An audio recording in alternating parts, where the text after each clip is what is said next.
Discipline. The best and the worst thing. Hardly anyone has one these days, but those who do are way ahead of their peers. I'm proud and happy that the number of people interested in self-improvement is growing, and that more and more people my age are becoming more and more disciplined.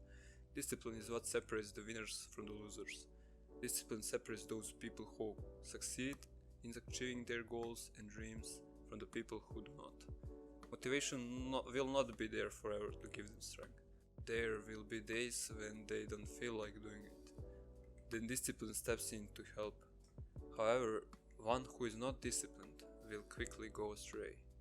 The one who has a greater idea but does not have the discipline to do the work that will lead him to realize that idea will not succeed, while someone who has a worse idea than him but has the discipline and zeal to realize it will succeed. It's that simple. But how? How do we become disciplined? I'm going to share with you how I doubled, if not tripled, my discipline. So, you have to understand one thing first. Discipline is not something related to the body. Often, when you don't want to do something, even though you should, you think that you don't feel like you can do it. It's like you have a hard time moving your body. You can get up and do it. You feel like it's impossible to command your body at that moment. But the thing is, discipline is not connected with your body, but with the one who controls your body. Discipline is in your brain. Your brain is what will tell your body to get up and do it. It determines whatever or not you feel in your brain like you should do that thing. When your brain doesn't feel like it should do that thing, your body won't either, and vice versa. When you have motivation, it can almost always make your body do something, but however, when it's not there, it's very difficult. You see, your brain has two modes, comfort mode and operational mode. In comfort mode, your brain doesn't do anything difficult. It doesn't think much, it's lethargic, it just enjoys and exists. And this is where the brain is most of the time. And it's normal, it's completely normal. So, you have second mode I talk about, it's operational mode. In operational mode, our brain is ready to think, to make your body do something. It has strength and motivation, it's sharp, it's present. But brain often works in certain periods of the day in this mode, and it's mostly not in that mode. And don't get me wrong, it's normal for a brain to be in comfort mode most part of the days. It's not a problem. The problem is when it doesn't switch from comfort mode to operational mode. In order for a person to be disciplined, he must be able to do that, and that thing is called the brain switch. Your brain must be able to switch from comfort mode to optimal mode whenever you want. That is disciplined, and that is a disciplined person. Turn it on, turn it off. Get in, get out. That's the whole wisdom. And this is precisely why discipline is such a valuable characteristic. Comfort and operational mode are two quite different things, and switching from one to other is difficult. That's why not everyone has discipline. But how do we do that brain switch? How to move from comfort mode to operational mode? I think you should do it in these two steps. So first step I would recommend you is to clearly define what your goals are. Take a pen, take a paper, turn on notes on your phone and write down everything you can think of.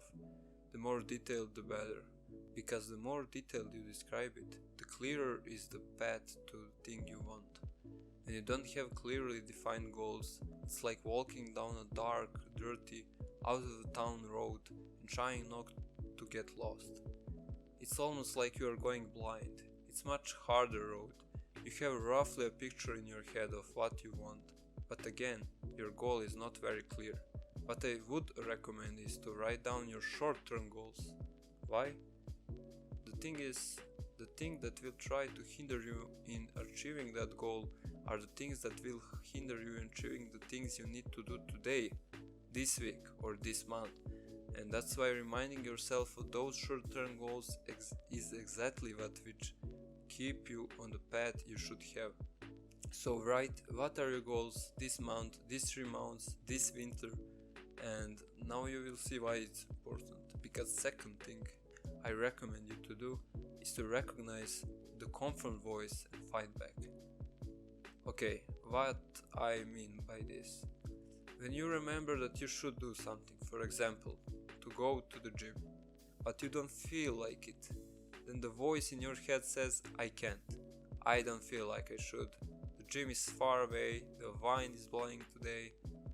Always that voice that comes to you first when you think you need to do something, that voice that makes you stay where you are, not to get out of bed, to play 2 more rounds in the game, to stay awake a little longer.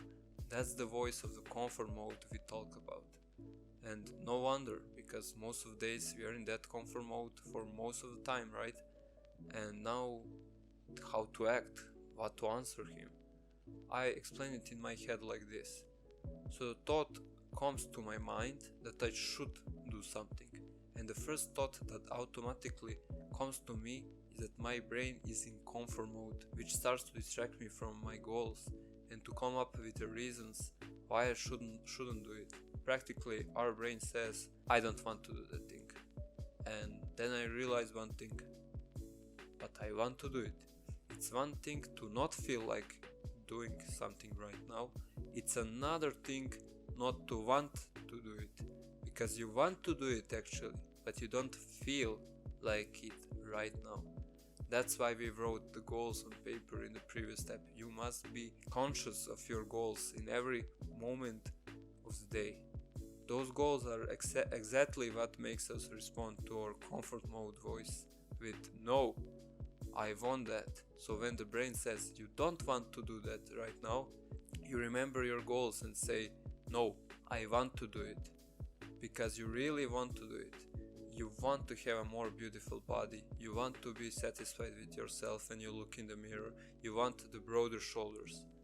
And that's why you answer him automatically with, no, I want to go to the gym and I'm going to do it. That's what we talk about at the beginning. Discipline is not something that is physical. Discipline is located in the head. You're actually fighting a voice in your head which tries to take you out of road you are taking to your goals. So you must remember your final destination and just stick to that road whenever you need. A bonus tip that I can give you is to try making the things you want to be disciplined for a little more fun. For example, you should learn something or you should go to the gym, but you don't feel like it. But if you think about nice post-workout meal you will have after that training, maybe you will feel a little bit more motivated to do it, right? When you think about that beautiful colleague from your college, maybe you will be motivated to go to the lecture, right? You need to make the hard work easier and more nice to your brain when you think about it, right? I hope you enjoyed this video. This is my first video and I know it sucks, but okay. First link in the description is my free Discord community where I post the lectures about self-improvement, about mental health and similar things. You will see if you join. I think it's a beautiful place and I'm very proud of this, so I hope you will find something valuable there as well. See you in the next video. Bye.